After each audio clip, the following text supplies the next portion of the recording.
I want to welcome everyone to tonight's webinar. It really is wonderful to have you all here, giving us your time and your energy. I'm Carrie Flynn. I'm the Education Director and a 2022 GenEd Teaching Fellow, a program that I am excited to share with you at the end of our webinar tonight. And before I became the Education Director, I was a classroom teacher for 25 years in Missouri, teaching English and history.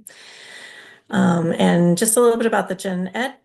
GenEd is the Genocide Education Project was established 20 years ago to support teachers teaching about the Armenian Genocide through professional development, free lessons, and resources on our website. So that really is one of our highlights tonight, is we want to show you all these free resources that we have that are available for you.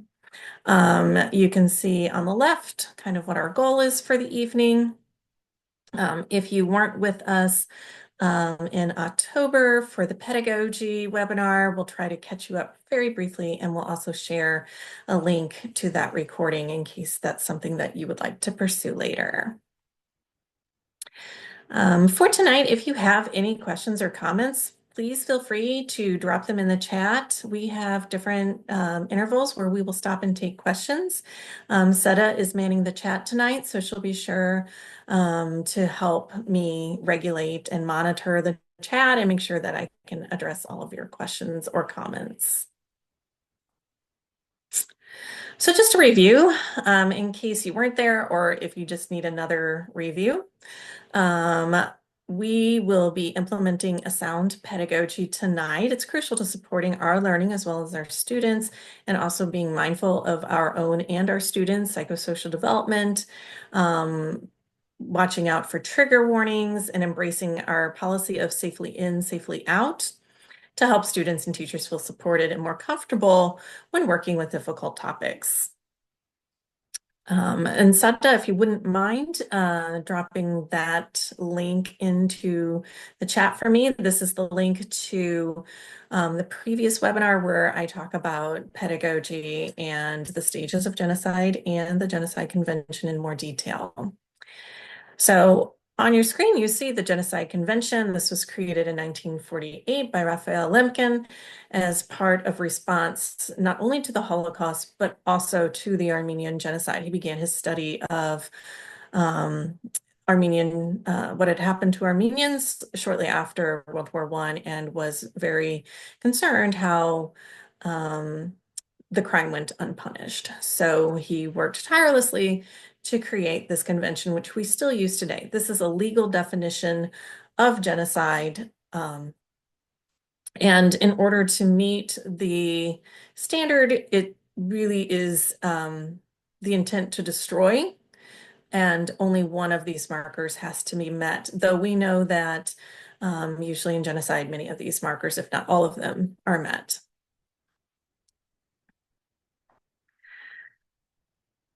We briefly went over ancient history for Armenians and Armenia last time. So just a quick review. One, want to point out where Armenia is, and you can see it here. Today, it's this small country right here.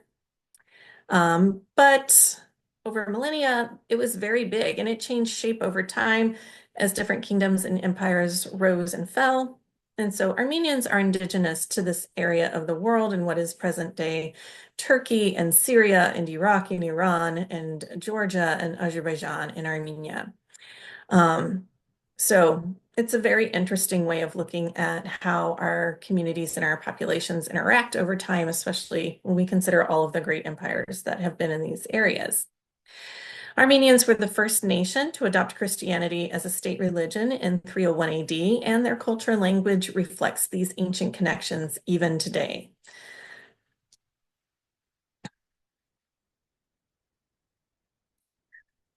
The Turkic invasion of Armenian lands began in the 11th century CE, and by the 16th century, most of the territories that had formed the Armenian kingdoms were forcibly incorporated into the Ottoman Empire. The religious and cultural traditions of the Armenians, Jews, Greeks, and Assyrians were tolerated depending upon the mood of the Sultan, and there were many times of peace, development, and success for these non-Muslim minorities of the Ottoman Empire. There were also periods of persecution and violence. At its height, the Ottoman Empire included many diverse peoples, as you can see by the territory on this map. People from all over, including North Africa, Egypt, the Middle East, and Europe. As we know from our study of history, very large empires are very difficult to maintain, and the Ottoman Empire is no exception to that. Much like the Byzantine, Roman, Greek, and Persian empires, maintaining such a large geographical space with such diverse people requires a great deal of resources and cooperation.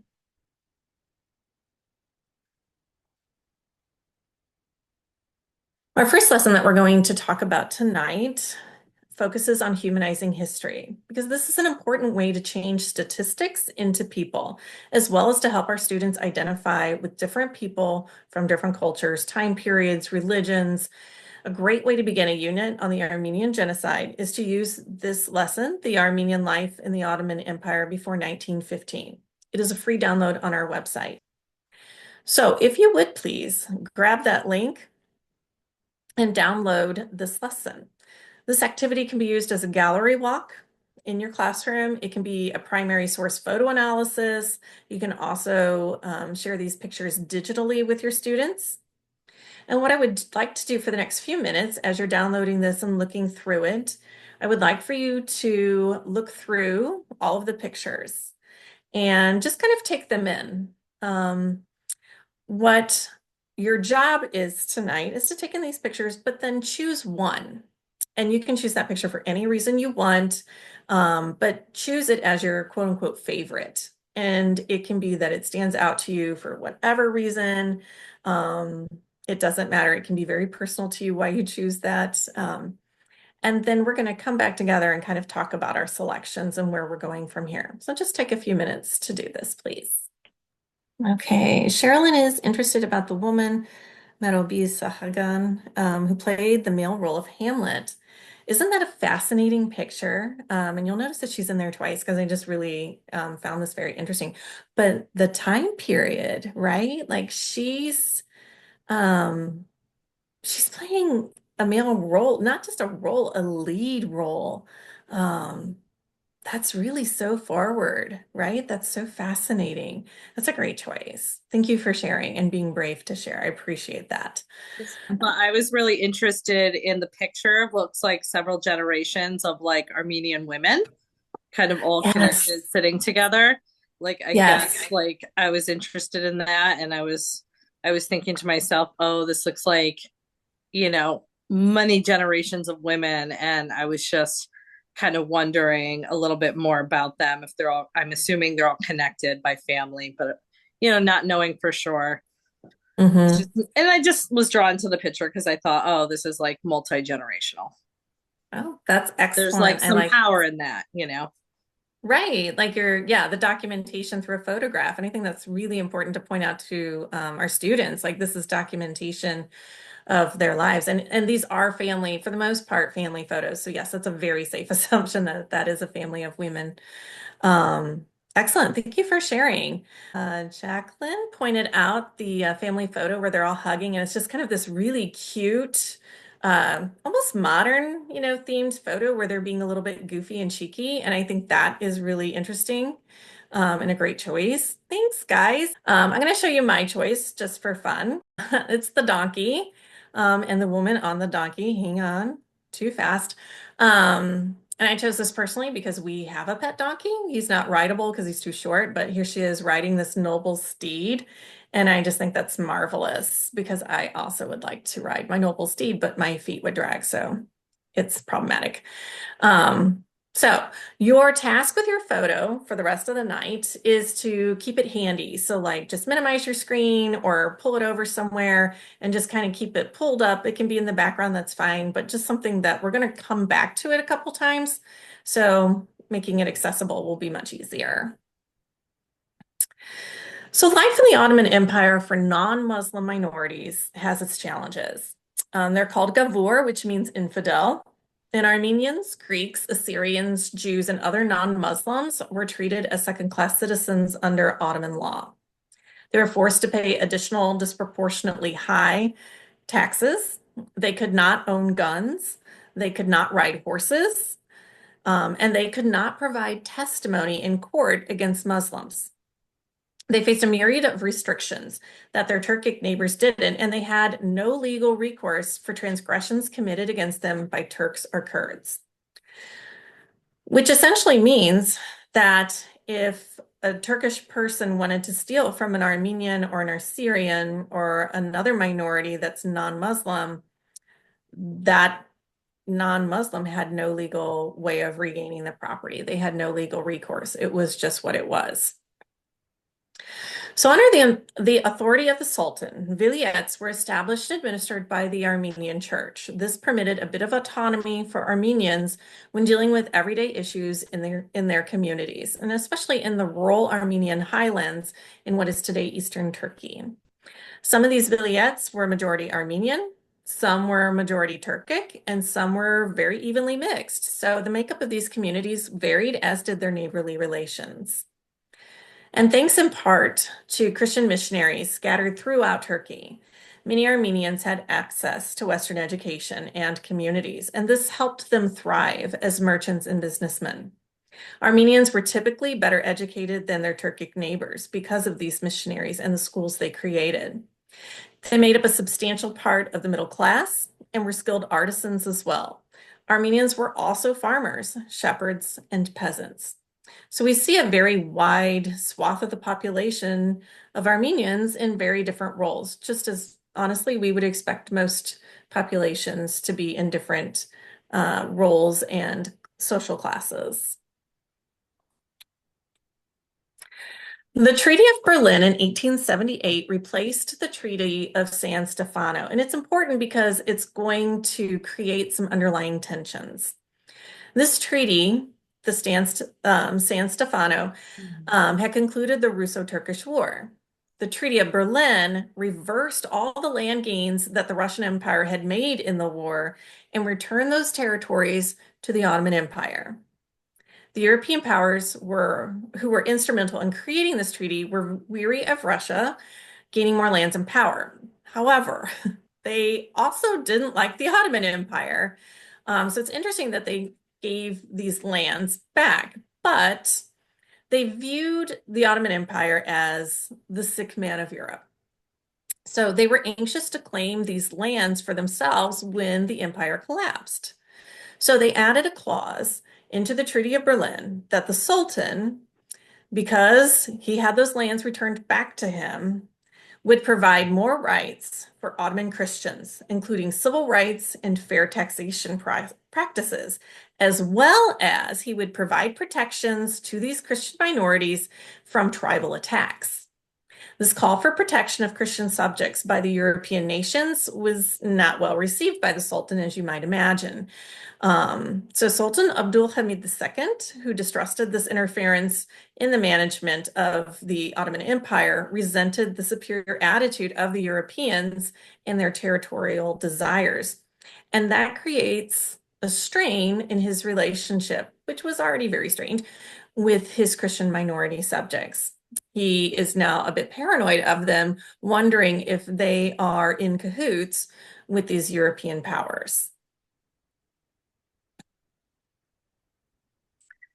As the 19th century came to a close, the Ottoman Empire began to come apart.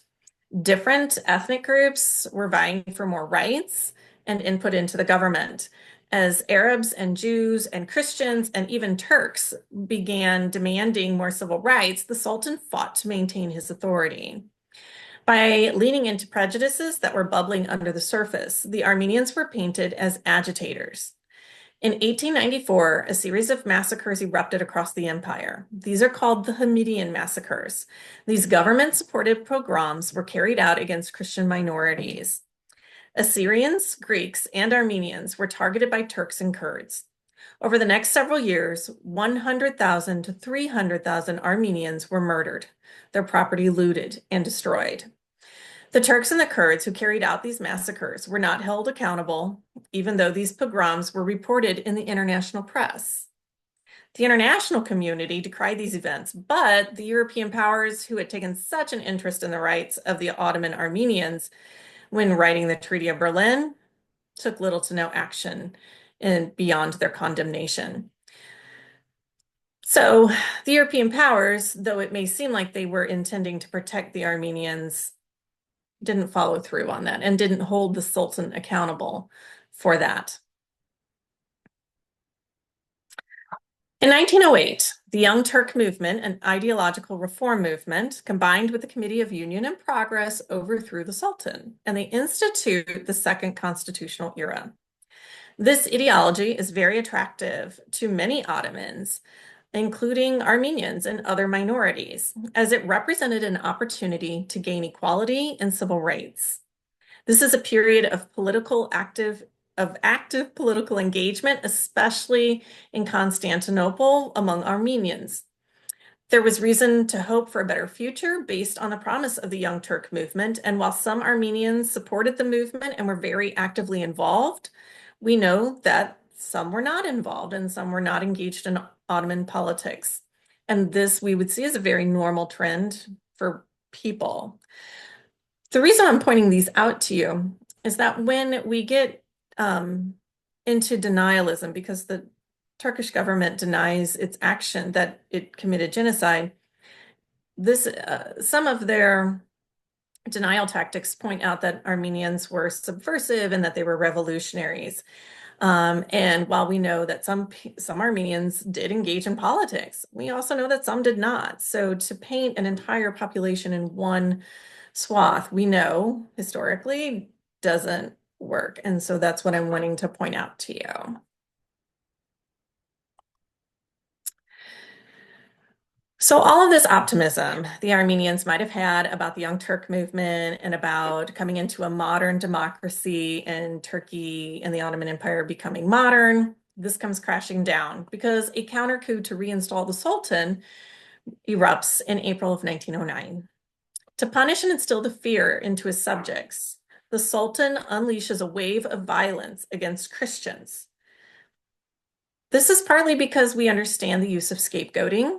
This is a minority group, so scapegoating them is a lot safer. We also know that as a Muslim, targeting and massacring Muslims who might have been involved in the revolution wouldn't go over well. So Christians become the scapegoat.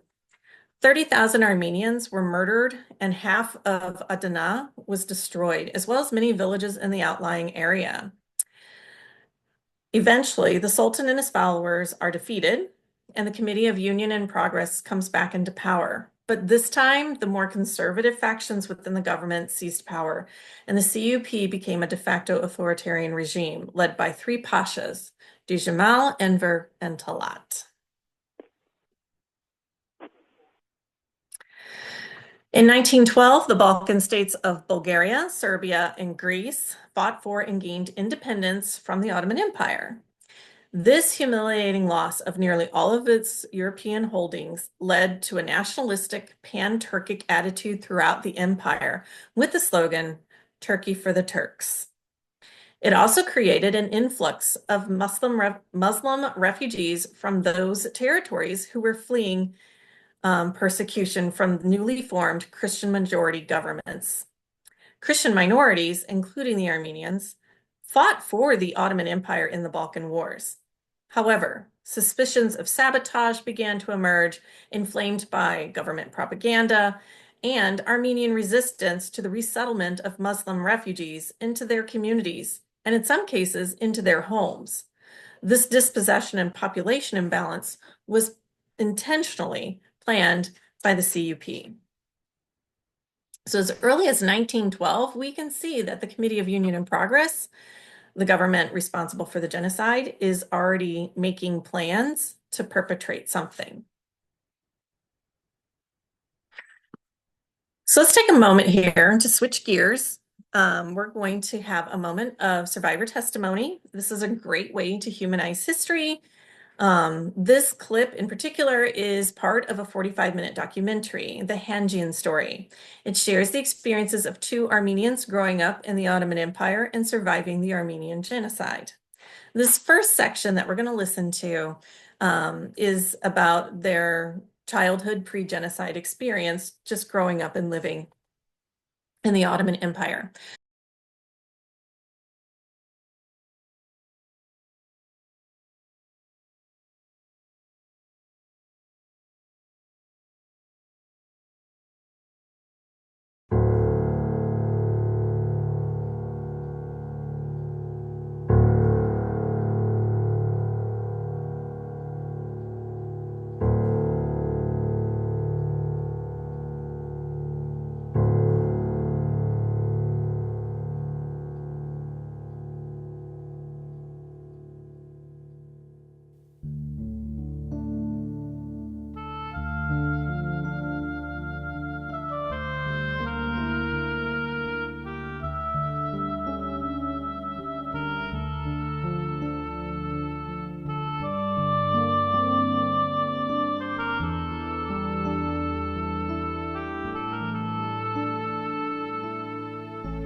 Իմ անունս Գուրքեն Խանջյան է։ Ես ծնած եմ Երզնգա 1907։ Երզնգա 4-րդ զինվորական քաղաքն էր Թուրքերուն։ Իմ հայրս ոստիկանապետ էր, ջանդարմա կոմանդանի։ Իմ դունիս մեջ three people. Ես խոտ մայր ունիմ։ My really mother born and died. This is a single mother.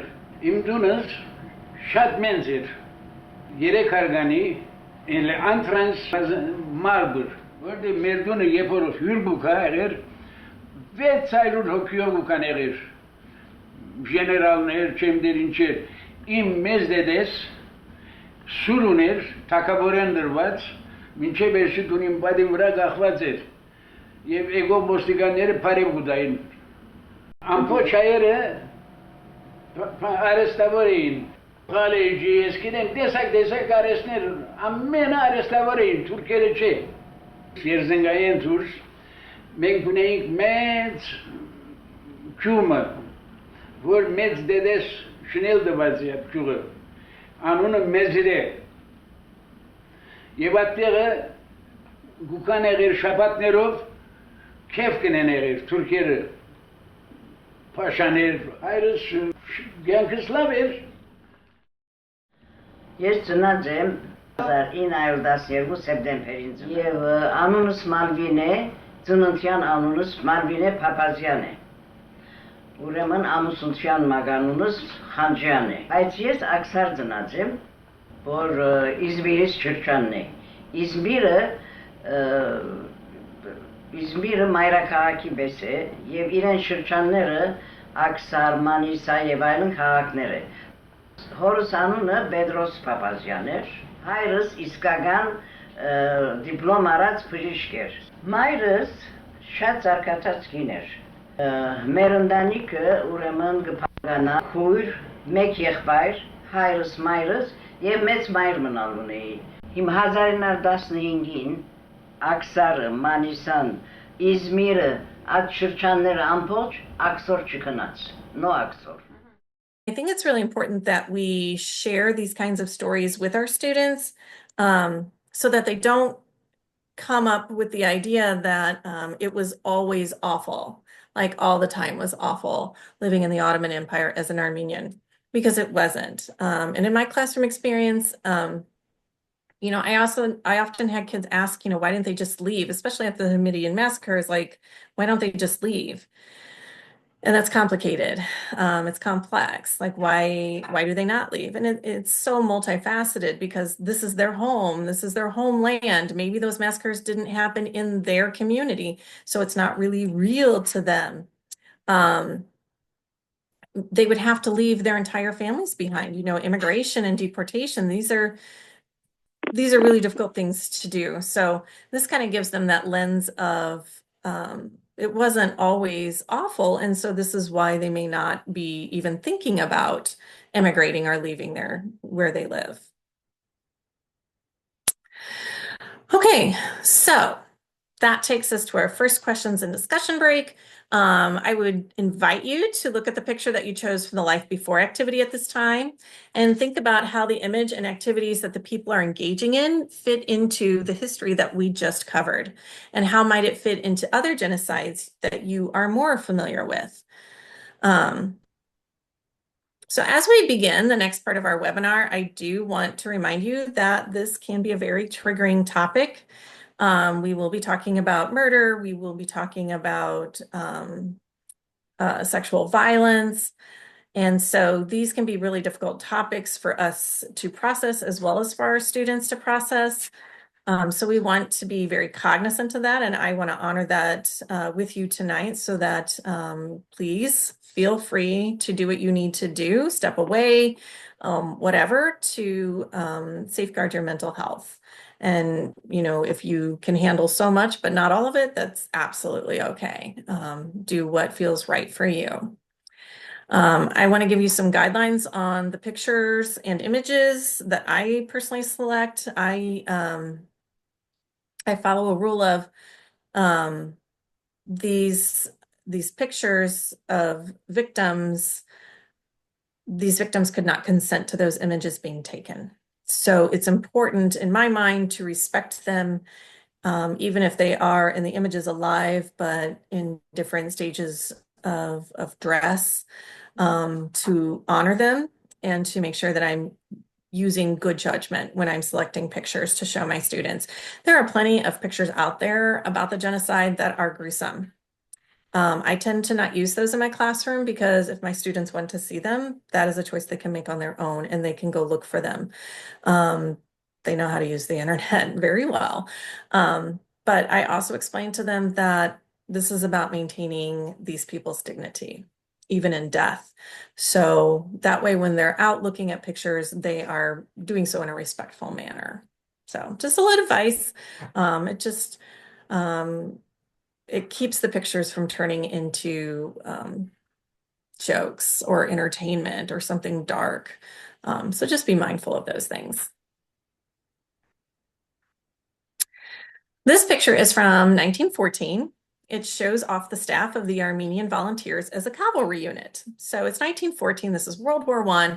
This unit of Armenians are able and allowed to fight in the Ottoman military. And you'll notice they are riding horses, which was something that wasn't readily available to them. They're actually making up a cavalry unit. So, you know, that's a good example of progress. I just like to point those out because that happens. We know that World War I begins in 1914. The Ottoman Empire eventually joins the Central Powers with Germany and Austro-Hungary. And the sting from those losses of the Balkan states and this ongoing feud that they have with Russia, this helps support their decision to join Germany, who they feel will win the war because the German military is known to be very good. So in the winter of 1914 to 1915, the Ottoman or Turkish army, led by Talat Pasha, begins an invasion of the Russian Caucasus in what is today Armenia and Georgia, with a focus on the village of Sarakamish.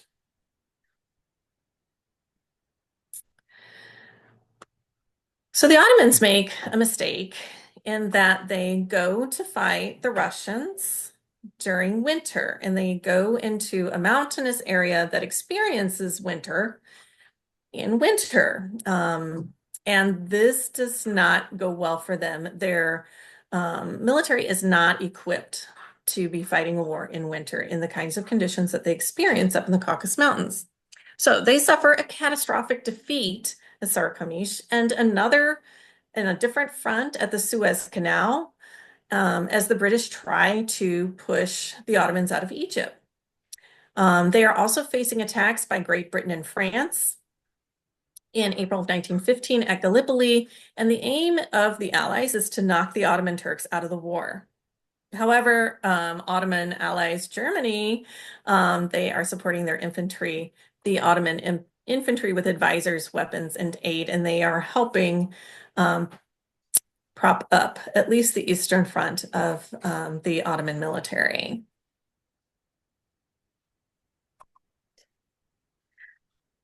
So as you can see, the 6 vilayets of Western Armenia in the Ottoman Empire were in close proximity to the Russian front for the most part. During the winter of 1914-15, the Russians made several advances into the provinces of Trabzon, Erzurum, and Van. And this is important to know because after the humiliating losses the Turkish army experienced at the hands of the Russians, Talat Pasha and the CUP resolved to solve the Armenian question. Through propaganda, the Armenians are blamed for these military losses, claiming that they are a disloyal minority, that they rose up, they assisted the Russian army as it made its advances, and the Russian army would not have advanced as far as it did if it hadn't been for the Armenians rising up and fighting against the Ottomans with the Russians. This is the excuse that the Committee of Union and Progress uses to deport Armenians, claiming they are removing civilian populations from the war fronts and moving them into the interior for their own safety and security. Of course, this is a lie because the non-Christian populations are not removed from those villages or communities. Carrie, we have a question in the chat. Yeah. It says, what form did the propaganda take? A lot of it is going to be, um, oh my gosh, I'm trying to come up with the word.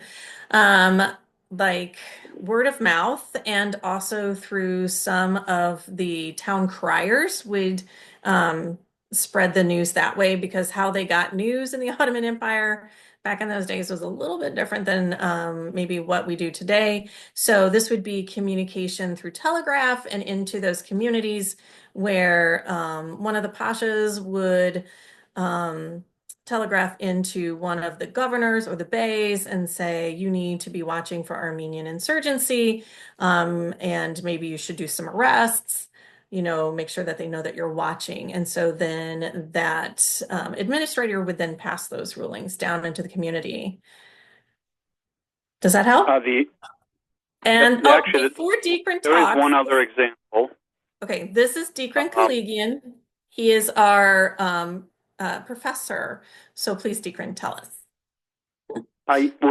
Specifically when it came to the pogroms, particularly during Hamidian times, but also later, they also, when they wanted to instigate it, would often have during Friday prayers at the mosque. That would be another location where they would spread the propaganda and agitate a group who would then go out and actually commit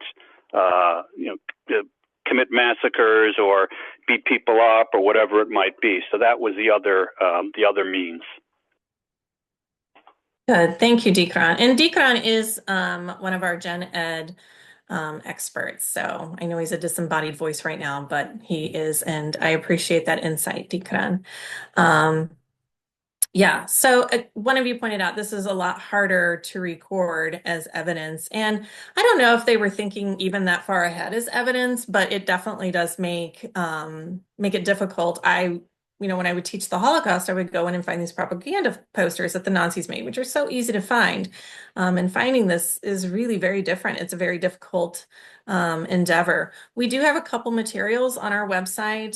The one I'm thinking about in particular is a telegraph exchange between the pashas, talking about how the deportation routes need to be more rural, because people and foreigners are seeing these dead bodies litter these transportation routes, and it's hard to keep it a secret when it's out there so open.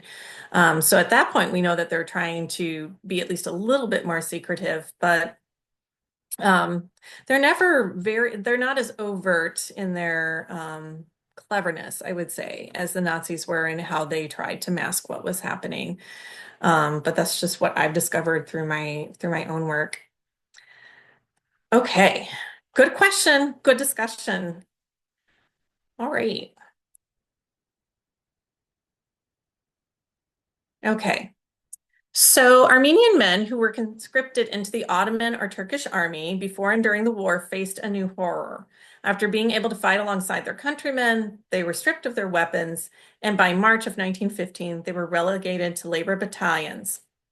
They were then forced and worked to death building latrines for the military, constructing roads, and constructing the railroad. And this is all to support the Ottoman war effort. And sometimes the men were rounded up and they were ordered to dig pits, and then they would be murdered and dumped into these pits. This disarming of the men and their removal is a typical indicator that genocide is imminent, as the removal of men weakens the resistance of the rest of the targeted population. As the Turkish army began pushing back against the Russians and reclaiming some of its lost territory, the Armenian populations were targeted for massacre and deportation. In early April, massacres of Armenians began in Zaytun and near Van, which is on the border with the Russian Empire. When the Turkish army approached Van, the Armenians, who knew that they too would be massacred through word of mouth and messengers and other survivors, organized an armed resistance. And they used the city's defensive walls to hold back the Turkish army. They were finally relieved by the Russian army on May 18th of 1915. Many Armenians from Van then began to immigrate to the east and Russian-occupied territories to escape further attacks by the Turks. But most communities don't offer an armed resistance, or really what we might consider any resistance at all, because in their minds, it simply couldn't happen here. That's the kind of activity that happened over there in some other community, and not here in our community where we get along with everybody so well. And that's part of the deception. And maybe that's self-deception, but that is important to acknowledge. On April 24th, 1915, 215 Armenian intelligentsia in Constantinople are arrested by Turkish authorities. These men were subsequently tortured, tried, and executed. Keep in mind that the removal of leadership is a sign of planned genocide. So the commemoration of the Armenian Genocide is April 24th, and this year will mark the 110th anniversary of this specific event. The murder of the intelligentsia also indicates that the Turkish authorities wish to remove Armenianness from society as well, by removing its professors, its priests, poets, composers, tradesmen, lawyers, doctors. Essentially, they're decapitating a nation. So let's pause here. Let's take a moment to check in with ourselves, considering what questions you might have about the content or how to teach this tough history. I do want to point out a resource that Seta will drop in the chat. It's one of our newer curriculum pieces. This is Resistance, Agency, and Empowerment. And this is designed as a 10-day unit. However, you don't have to do all 10 days. You can just kind of grab and go what works best for you and your students, because most of us probably don't have 10 days to devote to the Armenian Genocide, unfortunately. But in using this curriculum unit, lessons 3, 4, and 5 do a nice job of introducing the history to your students through a reading and then a timeline activity. So this might be a resource that you can use in your classroom that you might find really useful, that your students might also enjoy. And of course, there's several different components of this unit, bringing it further into a modern context toward lessons 8, 9, and 10. So it's just a really great resource that we've created that we feel can really help support your work. Of course, as with any of our lessons, you're the professional and you're the expert in your classroom. So take our materials and alter them or change them as best suits your specific needs, especially in terms of time, and student accessibility, those kinds of things. There's also some video options in these lessons as well, if that's an easier route for you and your students. So we want to provide you with a variety of ways of approaching this topic. So another great resource that we have is survivor testimony that really helps us humanize the history and the experience. So one of our resources on our website is called Eyewitness. It's a photo activity. Thank you, Seta, for dropping that in the chat. In this activity, you can have the students start by doing a photo analysis, and there's guided questions in this activity, and have them then examine the photo themselves and then read the brief account of the survivor's experience during the genocide. So there's a couple different ways to really kind of use this material and integrate it. This was originally a large art exhibit, as you can see by the picture, in LA to commemorate the 100th anniversary of the Armenian Genocide. So just take a moment and kind of flip through, look at some of the images, read a couple of the experiences, and just kind of think in your mind, how could you use this in your classroom? How could you use this with your students? I have somebody who's raised their hand. Hold on. Okay, excellent. Hi, my name is Linda, and I'm a graduate student getting my PhD in genocide. I was just in Rwanda for the 30th anniversary of the genocide. Do they have anything like that in Armenia, where groups of people get together to learn and speak with survivors? Or survivors, not so much now, but do they have Um, anything in Armenia? Yes, I'm going to answer some of it, and then I'm going to ask some of my Armenian colleagues to answer more thoroughly. I myself am not Armenian, so that's why I want to make sure that I give this the proper voice.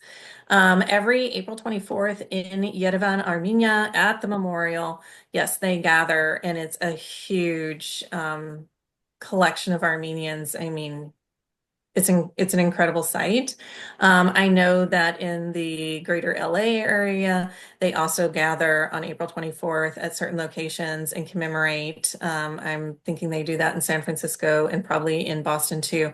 But if Seda or Dikran or Roxanne want to jump in and provide a little bit more information, that would be excellent. Yeah, I mean, I can follow up on what happens in Yerevan. Essentially, nobody drives. The genocide memorial is on a hilltop, and basically everyone from the city walks there. It goes all day long, and we're talking hundreds of thousands of people, and each all carrying flowers, which they lay at the eternal flame until it's feet high. And so it is something. I haven't seen it myself. I know others who have, who say it's just amazing seeing this stream of people all day long, hundreds of thousands, marking the genocide. So that's what they do in Armenia. Thank you, Dikran. And that's really, he says it's up on a hill, and I'd like to think of it as a very large hill. It's not a mountain, but it's a really good hill. So it's really a labor, of memorialization for the Armenians there. And so it's really touching. Any comments or questions about this specific activity? Hopefully you have a few ideas about how you can bring these images into your classroom. Thank you for the question, by the way. And yes, I mean, we don't have survivors, we have survivor descendants. So you can find some speakers, hopefully, who are, third or fourth generation survivors that can tell their family story in some places. If you live in an area with Armenians, you can probably reach out to that community and find some speakers for your students. So yeah. Okay, I'm going to show you our next piece. We don't have the lesson plan out yet for this one, but it's coming very soon. In this activity or this video, we are using artifacts to tell a story. So hopefully the sound works on this. If it doesn't, hopefully it streams right too. I'll be very sad if it doesn't.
will it be useful in your classrooms? I envision it kind of as a beginning or middle or even at the end of your unit. You could use this kind of in a couple different places for students, and it feels a little bit safer as a content. It doesn't feel quite as devastating or as graphic, perhaps is a better word. So we will be releasing this with the sound, obviously, and the lesson plan very, very soon. So I hope you're able to use it. And if you do use it and your students like it, send me some feedback. I'd enjoy that.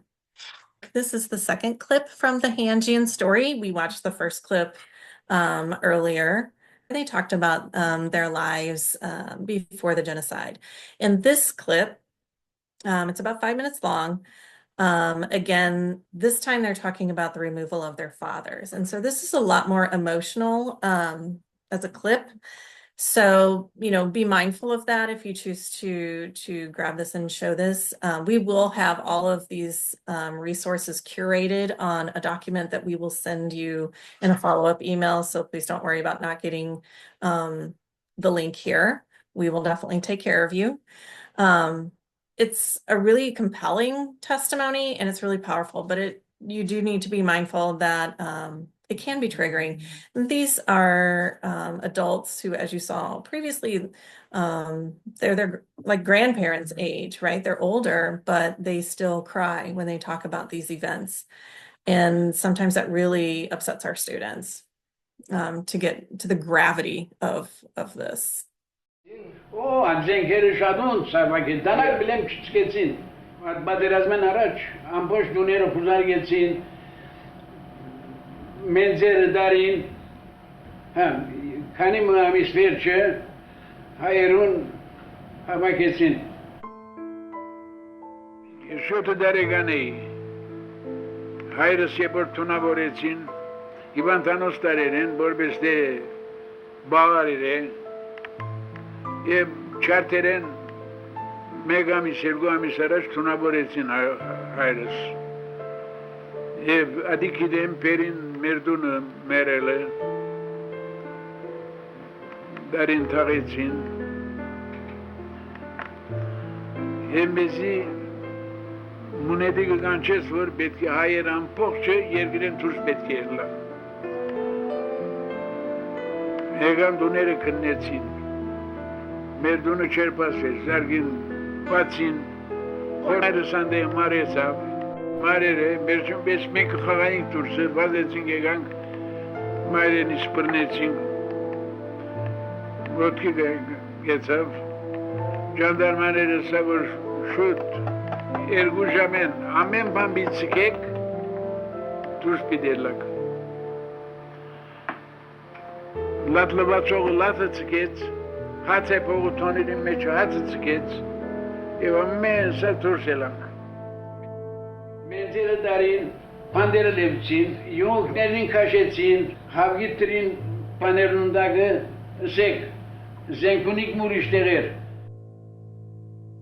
Շատ ավոր, որովհետև նեղություն չեմ տեսած, մինչև վերջը սեր տեսած եմ, մինչև վերջը քուրքուրանք տեսած եմ, բայց գցեն որ, գբատմեն որ, դեղ մատնություններ գլան, թաշնակցական է մեկը կամ մյուսը գպրնեն գդանեն, գմերցնեն, բայց ընդհանուր բամը չեղավ, ոչ աքսոր կնաց, աքսարը, ոչ մանիսան, ոչ իզմիրը, ոչ կոնյան, ոչ մեկտեղ չկնաց, 15-ին չկնաց, 17 եկավ, հայրս ընգերովի օֆիս ուներ, Թուրք պեյմն էր ընգերը, միասին կգործեին, օֆիսը միասին ունեին։ 17-ին սկիզբներն էր, եղբայրս սկսեց։ Մենք կխաղայինք դուրսը, ամենք սա կխաղայինք բաներով, բզիկներով, մեր մնալ գնայիս, որ հորս էգեր են, օֆիս են, դարեր են։ Պամը չկա մեջտեղը, որևէ պան չկա։ Հորս անագնգալ էգեր են, ըսեր են, որ Թուն Անկարայի հիվանդանոցը պիտի դանին քեզի և թուրք սիմվորներուն ագրաները պիտի շինես։ Հայրս կսե որ երթամ ընդանիքս նուրդամ, նո, չլար, պիտի երթանք։ Սով գդանեն գայարան, շոկեգարքի մեջ արդեն վագոնի մեջ նստեր է հայրս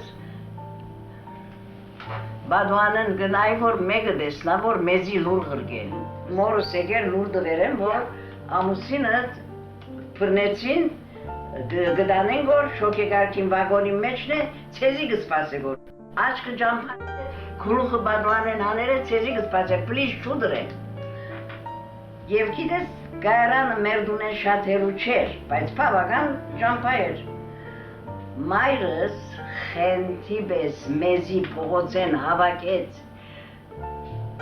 ինչպես հավաքեց բայց ասանք փեշերուն ասանք բռնել ենք բաբանիդ պիտի տեսնանք շուդրեք գվացենք մեկ հոբեն գուլակ մեկ հոբեն գվաց գայրան հասանք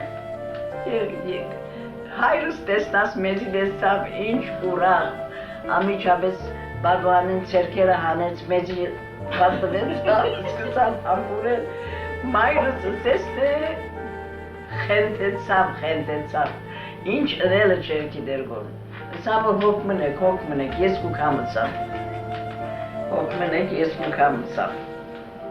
ուրեմն հայրս անալ գուլար որ խեղճը հայրս ագուլար մենք գուլանք հայրս գուլա ամենք սա գուլանք ոստիկաններն աթուրսը գեցրեն ներս ոստիկան թուրսը ոստիկան մեզի ավերի առաջեն բանուներ գոր չեն ցկեր գոր երտանք anyway սկսավ վագոնը քալել Alge gırnas yere bagayel, kınat. Well, this is Armenian life, Armenian tragedy.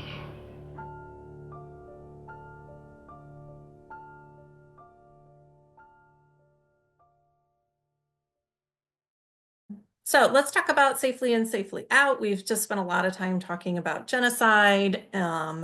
We are going to continue talking about genocide. So I just wanted you to take a moment to pause, check in with yourself, be thinking about how you can use testimony, how you might need to prepare your students for testimony, how you might need to prepare your students for what we've just talked about.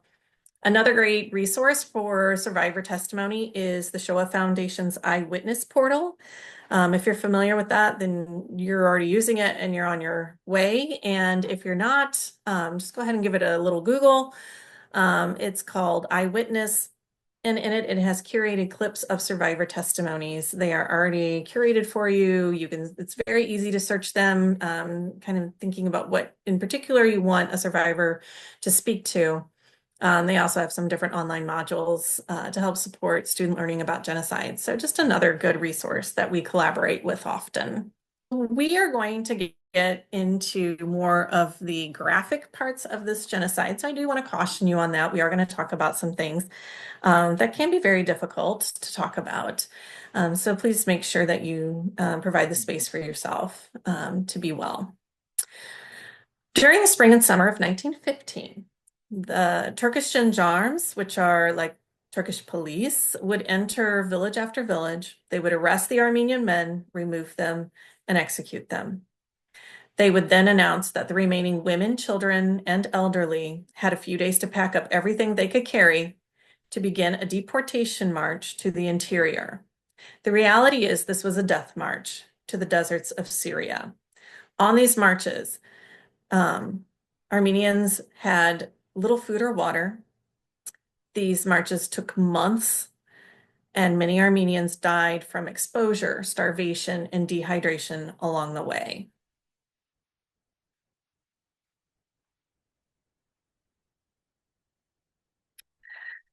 Women and girls faced kidnapping, rape, and forced conversion in marriage.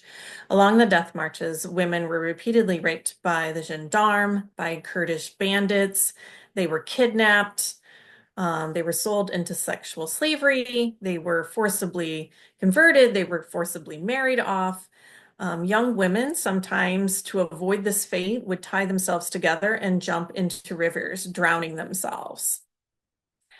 After the genocide, Armenians went back into Turkey to try to find captive Armenian girls and women, and they encouraged them to leave their situation and to return to Armenian society in Armenia.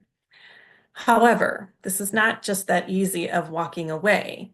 Some women had had children by then with their captor. Many, as is the case with this young woman in our photo, were tattooed and marked so that they couldn't escape. And some had actually found a peace in their new lives and were unwilling to leave because they were satisfied with the life that they had. All of these factors. And because of them, some choose not to repatriate to Armenian society. But for those who do, they face other hurdles and obstacles, like our young woman here who's tattooed. Everybody in society knew that she had been kidnapped and raped and kind of married off to somebody else. So she could be seen as a marred woman. So we find that even though they are brought back into society, life isn't always easy. And in some cases, we do know that there were different um, organizations that worked to try to help these young women by offering and covering tattoo removal so that they could remove their past from their faces and their arms and their hands and move forward in their lives. A resource that Sorry, somebody's asking about the tattoos, what they mean. It depends, I think, right? It doesn't have to be tribal. Maybe the tribe right, it's name, tribal. tribe, the name of the person that they belong to. It really all depends what they mean. This young woman was probably kidnapped by Kurds, and so these probably are like tribal marks to indicate which tribe she belonged to. And that's important to use that word belong to because she was property. And that's part of why she was tattooed, is not just as an initiation into a society or culture that embraces tattooing as one of their arts. For her, this was done so that she could not escape. And if she did escape, she would be returned to her owner, per se. It's a good question. Really lovely resource that's available on our website that Seta has dropped into our chat is an excerpt from Peter Balakian's book, The Black Dog of Fate. This excerpt is called Dovey's Story. It's located in our original curriculum unit. It is part of a 10-day unit. Again, you can use our materials as they best suit you. So you can just pull this reading excerpt out if you just want to use it. It begins on page 99 of that collection. But I need to caution you, this is a very powerful, difficult passage. And it's difficult partly because the language is a little difficult. There's a lot more Armenian thrown in there to give it more authenticity. But the content, what Dovey and her family experience is horrific and it can be very triggering. I would use this in my classroom. I taught sophomores through seniors. But I always prepped them that this was going to be tough and I would read it aloud to them in class. And then I always made sure we had a bunch of time after it to debrief. So I would read it in two sections as it's divided into two sections. The first day we would read part one. We would have our debrief. We would talk about how we're feeling and how it's making us feel and the realities that she's describing. And then I would follow it up the next day with part two, or if they were really struggling emotionally, then we would have a day of doing a different activity, and then do part two on the third day. So just be very mindful of that. This is not reading you should do before bedtime. Also, please don't do that. It's not going to end well for you, I'm afraid, in your dreams. So it is a very powerful piece. Younger children were also targeted for kidnapping. They were sometimes taken by Turkish authorities to be Turkified. They would be put into Turkish homes or orphanages, and they would be reprogrammed.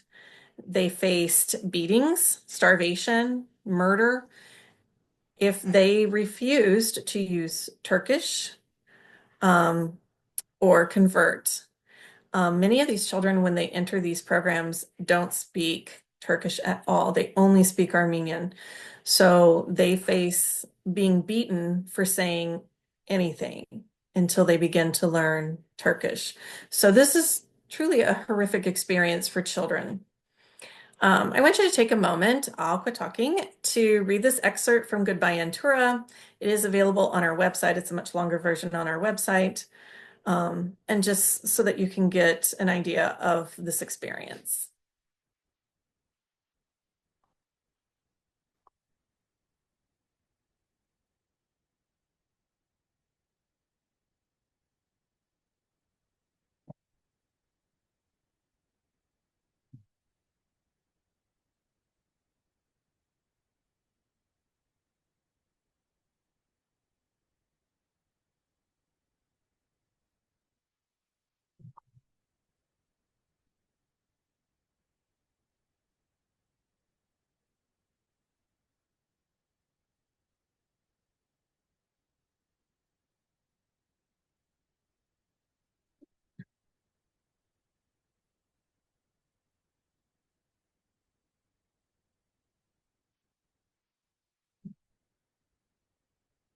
Okay, so coming back together, Seta put the link for our excerpt from Goodbye Antura in the chat. But you can see that like this would be a horrific experience. If you're doing comparative genocides, I often compare this to the indigenous experience in the American Indian boarding school system. And Chris has just pointed out that this reminds them of the Uyghur children being taken and reprogrammed in China.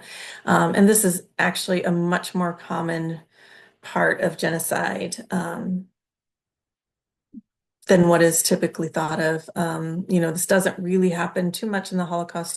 Well, it doesn't happen to Jews, but we do know that Polish children that looked Aryan were taken by the Nazis and sent to families in Germany to be brought up as Germans. So just another piece of destroying a culture and a society.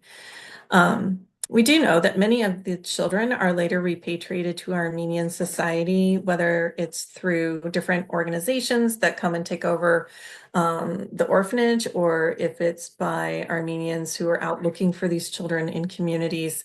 But a lot of them have to be taught Armenian, again, because they were so little when they were taken that they have forgotten their tongue. One organization, and the organization that Carnegie is liberated by, is the Near East Relief Society.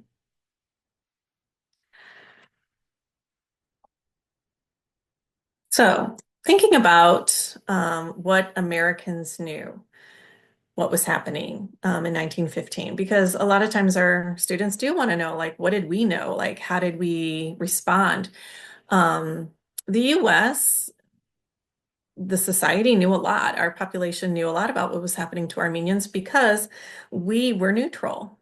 We still had Ambassador Morgenthau in Constantinople, who was receiving reports from the various embassies throughout the empire, and other missionaries who were reporting in what they were witnessing.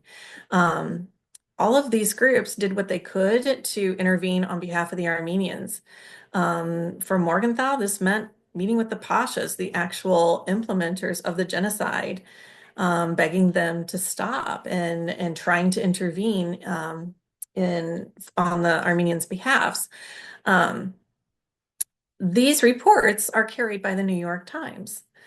They cover the massacre in their newspaper, and they've published hundreds of articles detailing these atrocities.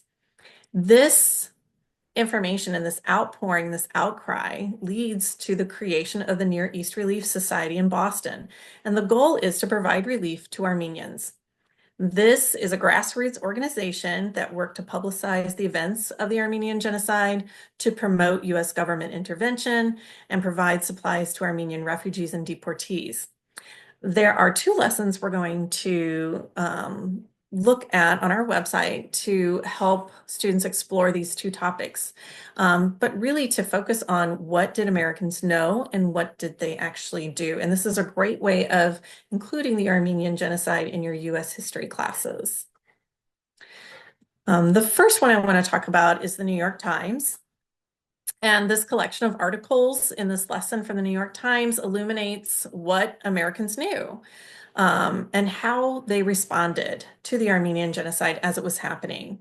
I would use this lesson in my US history class. I broke the class into smaller groups, assigned one article per group, had them take some notes on it, kind of summarize it. And then we would either get into jigsaws where they moved around and talked to other people who had different articles and gather information from them. Or they would create a slide and some kind of presentation, or we would just write it out on big paper and hang it on the wall and then do a gallery walk. But it was a great way to get a lot of information in a very small amount of time, because each group is working on a different article. So we're hearing different events that are being covered and different perspectives. And this allows me to get a lot further with less time because, as we all know, the one thing we don't have enough of is time. And Seta went ahead and dropped that lesson in the chat as well. And the Near East Relief, They Shall Not Perish. This activity has students working through the history and creation of the Near East Relief, which is now known as Near East Foundation. And it actually is still in operation. It is still doing good works, not just for Armenians, but for communities around the world. These materials, it is like a teaching booklet, but what you can do if you don't have access to a slew of the booklets is you can make this available online to your students through an LMS. You can actually just run copies and make your own booklets, or you can also go to the Near East Museum website.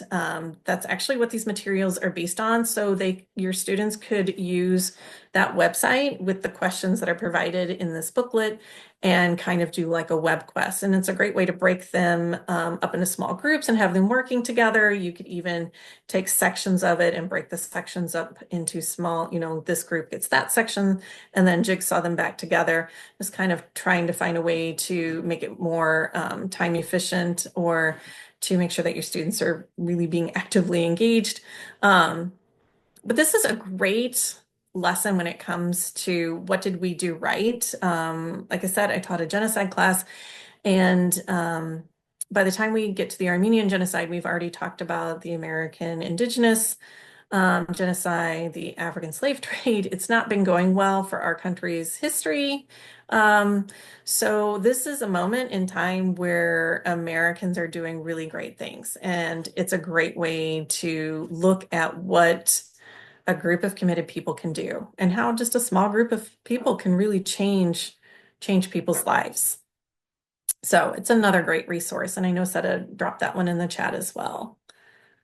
So unfortunately, we have to talk about the continuation of genocide through denial, because the Armenian genocide didn't end with World War I in 1918.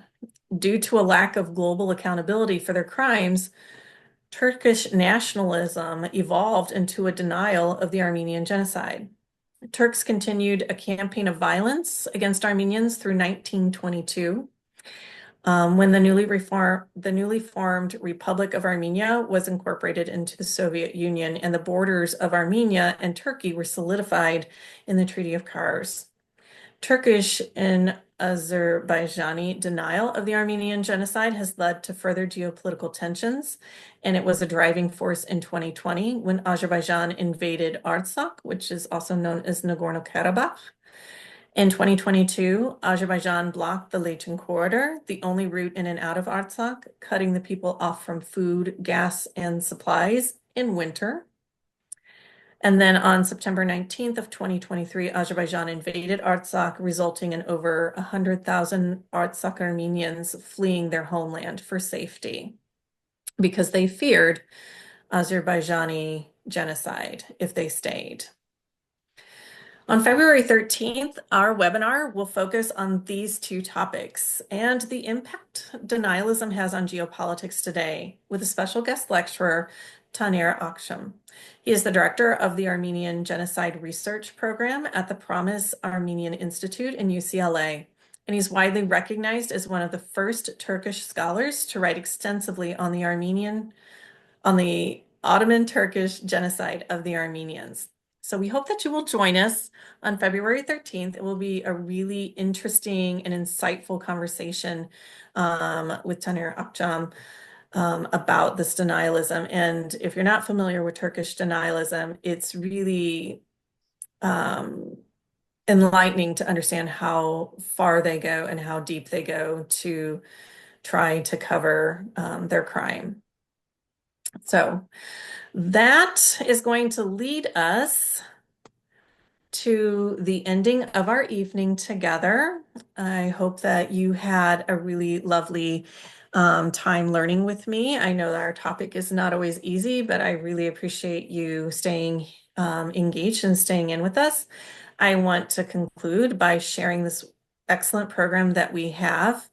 This is our Teacher Fellowship Program. And since 2022, we have taken 15 US teachers each year to Armenia to study at the Armenian Genocide Museum Institute. And as well, we go on field trips to explore Armenian culture and heritage.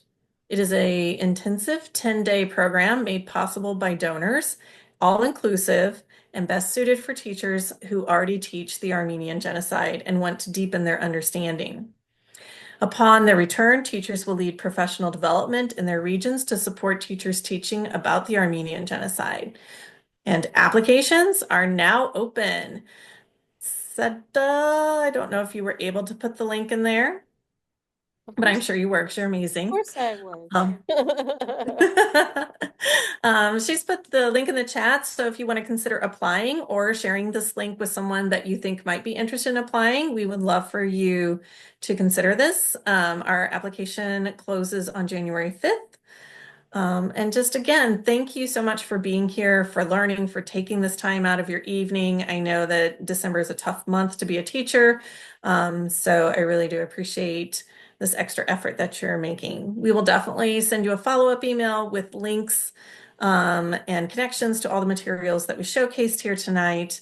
We can stay on and take any additional questions, but mostly we want to wish you a very wonderful holiday season and a very easy close to your December. So thank you all very much for being here.